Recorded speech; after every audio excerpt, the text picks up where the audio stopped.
Àwọn olólùfẹ́ gbajúgbajà ọ̀dọ́mọkùnrin olórin tàkasúfèé ní David Adeleke,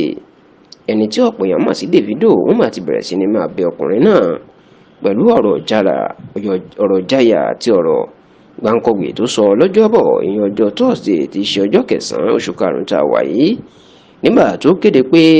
òun ti múra láti fi iṣẹ́ orin sílẹ̀ o, àti pé láìpẹ́ láì jìnnà nínú kò ní kọrin mọ́ tóun yóò mú iṣẹ́ mi lọ́kùnkúndùn. Orí ẹ̀rọ ayélujára X tí wọ́n ń pè ní Twitter tẹ́lẹ̀, ìní Davido má ti ṣe ìkéde lọ́jọ́bọ̀ ìyẹn ọjọ́ Thursday ọ̀sẹ̀ tá a wà yìí, nígbà tó lọ sọ̀rọ̀ pé àwọn kan tí wọ́n jẹ́ ẹni tó kórìíra òun, wọn ò fẹ́ kí òun máa kọrin, wọn ò sì fẹ́ rí òun lágbo àwọn olórin mọ́. Ó ní ìkórìíra àti tí wọ́n ń fojú òun rí lábẹ́lẹ̀ ti pọ̀ jù, tó sì ní fún ìdí èyí òun yóò kúkú ṣe nǹkan tí wọ́n ń fẹ́, òun yóò fi iṣẹ́ orin sílẹ̀ fún wọn, tó sì ní bóun bá ti gbé rẹ́kọ̀dù òun tóun fẹ́ gbé jáde láìpẹ́ ìjáde, olóhùn kò ní kọrin mọ́. Níṣẹ́ làwọn olólùfẹ́ wọn máa bẹ̀rẹ̀ sí ní máa bẹ̀ tí wọ́n ní bàbá o ẹ̀ níbi ìkan tẹ̀ ń lọ, kódà ẹnìkan tiẹ̀ ṣàwàdà pé Davido